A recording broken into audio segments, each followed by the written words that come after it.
Assalamualaikum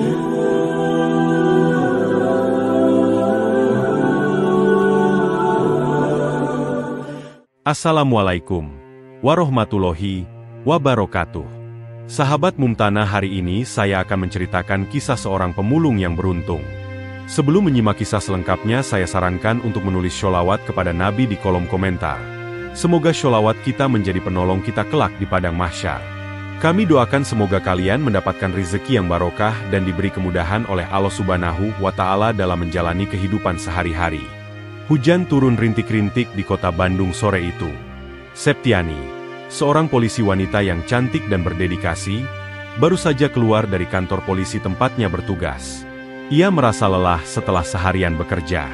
Saat hendak mengambil kunci motor dari tasnya, ia menyadari dompetnya hilang. Dompet itu berisi kartu identitas, uang, dan berkas-berkas pekerjaan yang sangat rahasia. Panik, Septiani kembali ke kantor dan menyusuri setiap sudut yang baru saja dilewatinya. Namun dompet itu tidak ditemukan. Di sudut lain kota, Pak Sarno, seorang pemulung tua, berjalan perlahan di trotoar yang basah.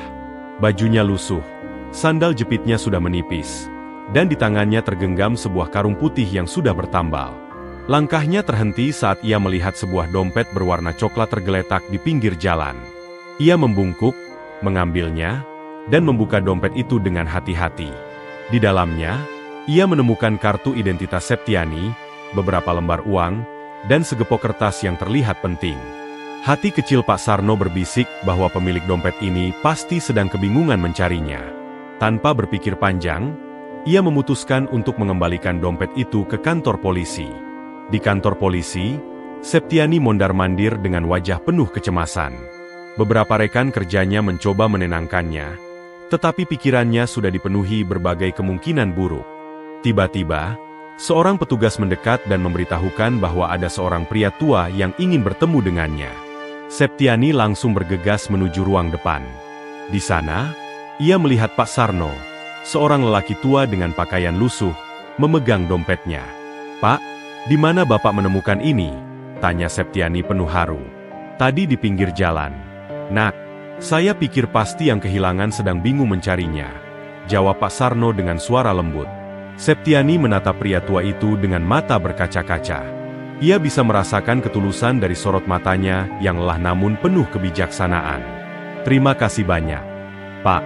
Bapak sudah menyelamatkan saya." Pak Sarno hanya tersenyum. "Tidak usah berterima kasih, Nak. Kewajiban saya sebagai manusia untuk mengembalikan yang bukan hak saya." Jawaban itu membuat hati Septiani bergetar. Di zaman seperti ini, di mana kejujuran sering dianggap langka, ternyata masih ada orang yang memegang teguh nilai-nilai moral. Septiani menawarkan untuk mengantar Pak Sarno pulang. Awalnya, Pak Sarno menolak dengan sopan, tetapi Septiani bersikeras. "Anggap saja ini ucapan terima kasih saya, Pak. Saya ingin tahu lebih banyak tentang kehidupan Bapak." Akhirnya, Pak Sarno mengangguk, dan mereka pun berangkat menuju tempat tinggalnya. Motor Septiani melaju pelan di jalanan sempit, mengikuti petunjuk dari Pak Sarno yang duduk di belakangnya. Malam mulai turun, lampu-lampu jalan menyala redup, menemani perjalanan mereka menuju rumah Pak Sarno. Setelah beberapa menit, mereka tiba di sebuah gang kecil. Jalan tanah yang basah akibat hujan sore tadi membuat motor sedikit oleng. Septiani memarkirkan motornya di depan sebuah rumah mungil berdinding kayu.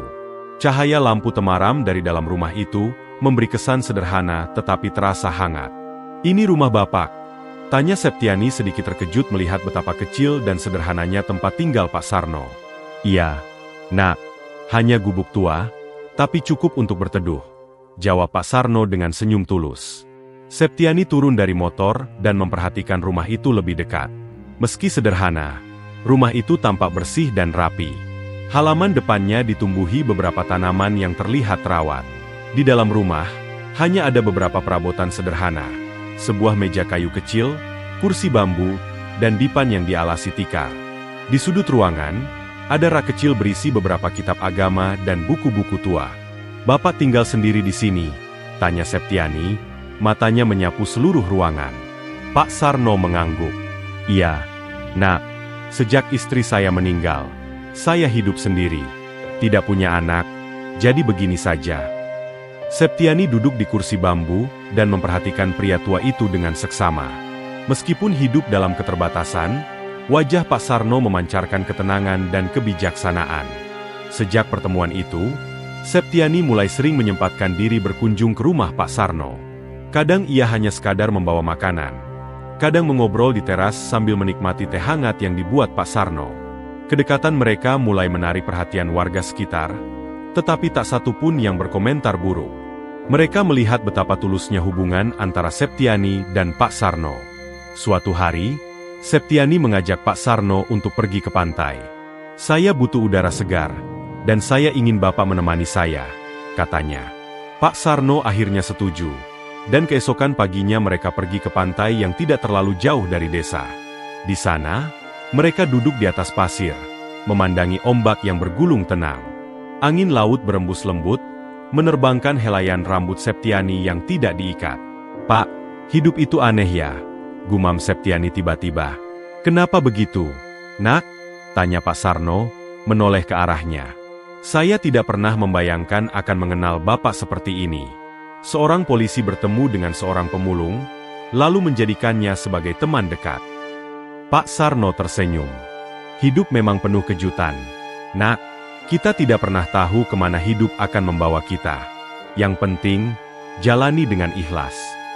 Sejak kapan hatinya mulai berdebar setiap kali berada di dekat Pak Sarno, Septiani tidak tahu.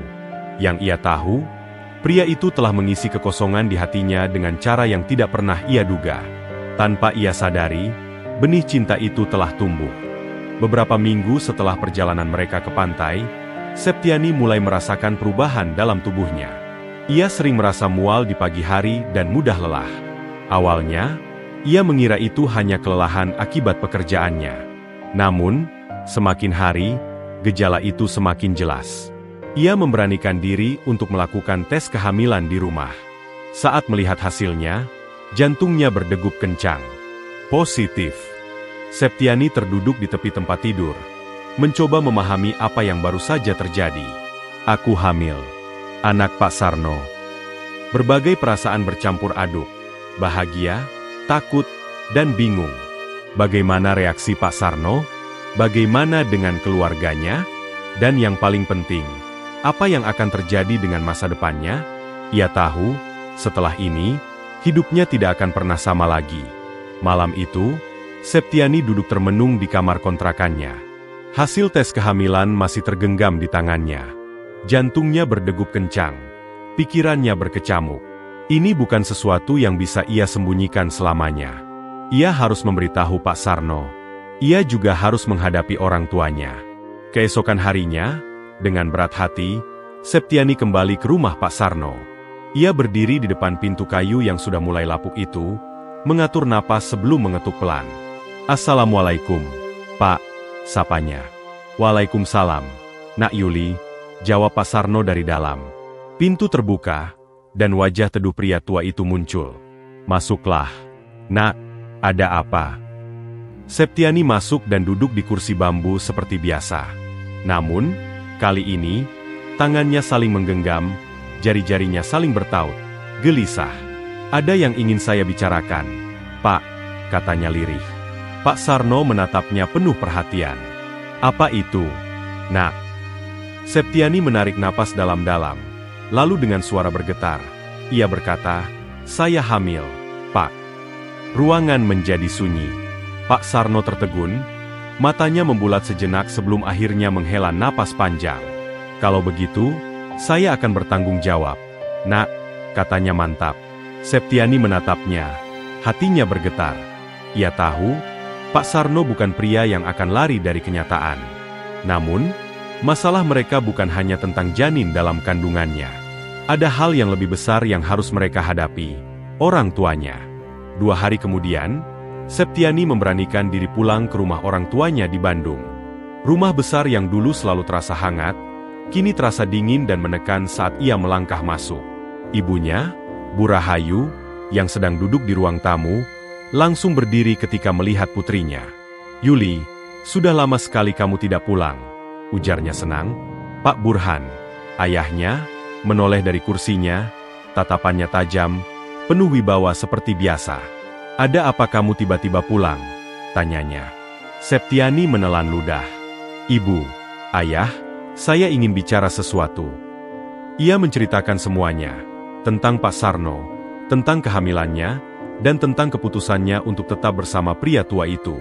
Reaksi orang tuanya tidak bisa ia tebak.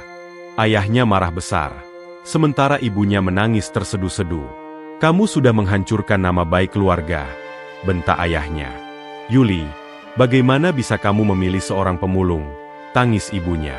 Septiani tahu, ia baru saja kehilangan keluarganya. Tapi ia juga tahu, ia tidak akan pernah meninggalkan Pak Sarno dan anaknya. Langit sore mulai berubah jingga saat Septiani melangkah menjauh dari rumah orang tuanya. Setiap langkah terasa berat, seperti meninggalkan sebagian dari dirinya. Air matanya sudah kering, tapi perasaan sakit di dadanya masih menyiksa. Ia sadar, keputusannya untuk mencintai Pak Sarno telah membuatnya kehilangan keluarganya.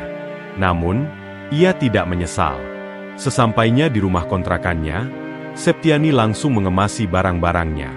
Seragam polisinya yang selama ini menjadi kebanggaannya, ia lipat rapi bersama dengan lencana dan topinya. Ini bukan keputusan yang mudah, tapi ia tahu, tak ada jalan lain. Malam itu, ia menulis surat pengunduran dirinya sebagai polisi. Tangannya bergetar saat menuliskan kata-kata terakhirnya. Bagaimanapun, menjadi polisi adalah impiannya sejak kecil. Tapi kini, impian itu harus ia relakan demi sesuatu yang lebih besar. Keluarganya yang baru. Keesokan harinya, Septiani mendatangi kantor tempatnya bekerja untuk menyerahkan surat pengunduran dirinya. Atasan dan rekan-rekannya terkejut, terutama karena alasan yang ia berikan. "Yuli, kamu yakin dengan keputusan ini?" tanya salah satu rekan polisinya, Dewi, dengan nada prihatin. Septiani mengangguk mantap. "Aku sudah memikirkannya matang-matang. Ini yang terbaik untukku." Komandan polisi yang selama ini membimbingnya hanya menghela napas. "Kamu sudah memilih jalanmu, Yuli. Semoga kamu bahagia." Setelah mengurus administrasi, Septiani keluar dari kantor polisi dengan hati yang campur aduk. Tak ada lagi yang mengikatnya di kota ini. Ia siap menjalani kehidupan barunya. Ketika Septiani tiba di rumah Pak Sarno, pria tua itu terlihat sedang duduk di beranda rumahnya yang sederhana. Ia terkejut melihat Septiani membawa koper. "Nak Yuli, ada apa ini?" tanyanya heran. Septiani menatap Pak Sarno dengan mata yang sembab. "Saya sudah mengundurkan diri dari kepolisian, Pak, dan saya sudah meninggalkan rumah orang tua saya. Mulai sekarang, saya ingin tinggal di sini bersama Bapak." Pak Sarno terdiam, matanya berkaca-kaca. Ia tak pernah membayangkan seorang wanita muda cantik dan cerdas seperti Septiani rela meninggalkan semuanya demi dirinya. "Tapi, Nak, hidup di sini tidak mudah. Saya tidak punya banyak harta. Rumah ini pun kecil," katanya pelan.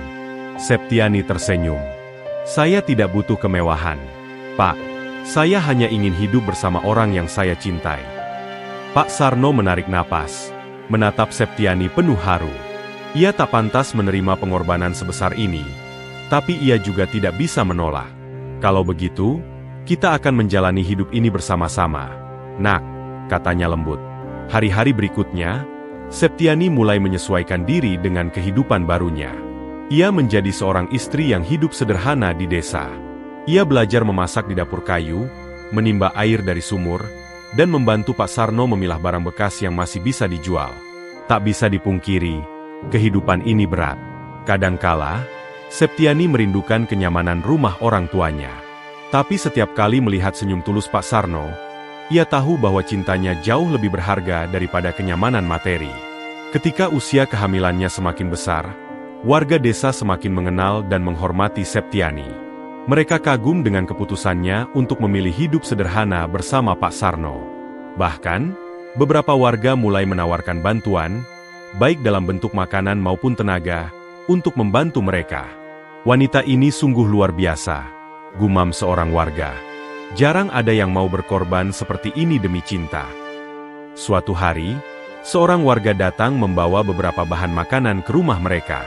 "Bu Septiani, ini sedikit rezeki dari kami," katanya dengan ramah. Septiani tersenyum terharu. "Terima kasih banyak, Bu. Saya tidak tahu harus berkata apa. Wanita itu menepuk bahunya. Kami semua menyayangimu, Bu Yuli. Dan kami juga menghormati Pak Sarno. Beliau orang baik. Tidak heran kalau Tuhan mempertemukan kalian. Mendengar itu, Septiani semakin yakin bahwa keputusannya benar. Meski kehidupannya sekarang jauh berbeda dari sebelumnya, ia merasa lebih bahagia daripada sebelumnya. Namun, meski ia telah menemukan kebahagiaannya, masih ada satu hal yang belum tuntas, restu orang tuanya. Apakah suatu hari mereka akan menerima keputusannya? Waktu berlalu begitu cepat. Tak terasa, sudah lebih dari 3 tahun sejak Septiani meninggalkan kehidupannya di kota dan memilih hidup bersama Pak Sarno di desa. Kini, rumah mereka yang dulu sederhana mulai terasa lebih hangat dan hidup. Putra kecil mereka, yang diberi nama Raka, tumbuh sehat dan ceria. Suatu sore yang mendung, Septiani sedang menyuapi Raka di teras rumah ketika seorang pria datang dengan motor. Ia mengenakan jaket tebal, dan wajahnya terlihat lelah. Namun, ada sesuatu yang familiar pada sosoknya. Yuli. Suara itu memanggilnya lirih namun penuh emosi. Septiani terpaku, dadanya berdegup kencang.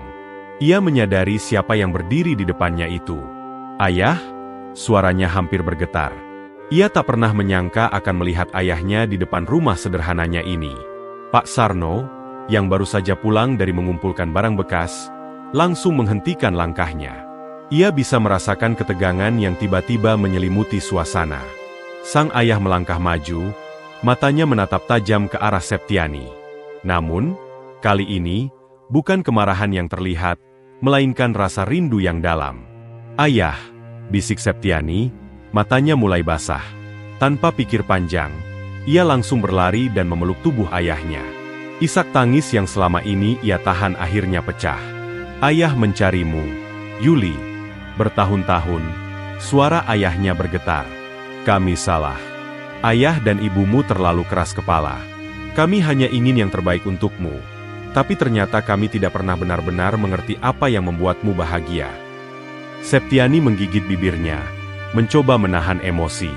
Aku hanya ingin ayah tahu. Aku sungguh mencintainya. Dan aku akan terus menjaganya sampai akhir hayatku. Mendengar kata-kata itu, sang ayah terdiam. Ia memandang putrinya, lalu melihat Raka yang tengah bermain dengan batu-batu kecil di halaman rumah itu. Cucu ayah, ya? Tanyanya pelan. Septiani mengangguk. Namanya Raka. Dia anak yang baik, ayah. Dan dia sangat menyayangi Bapak Sarno. Sang ayah menelan ludah.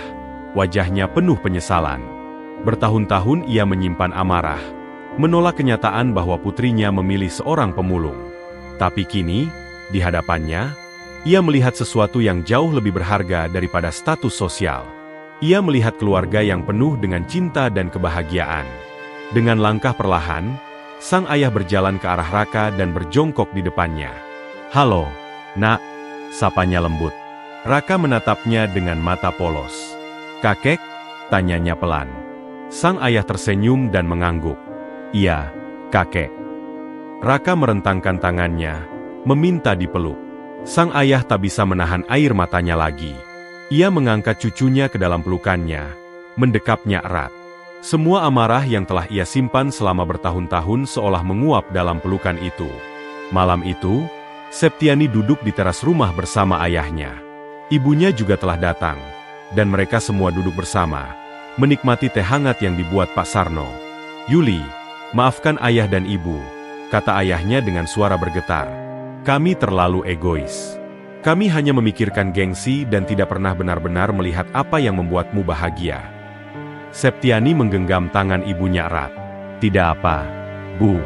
Aku memang kehilangan banyak hal, tapi aku mendapatkan lebih banyak hal yang jauh lebih berarti. Akhirnya, dengan air mata yang mengalir, orang tua Septiani memberikan restu mereka.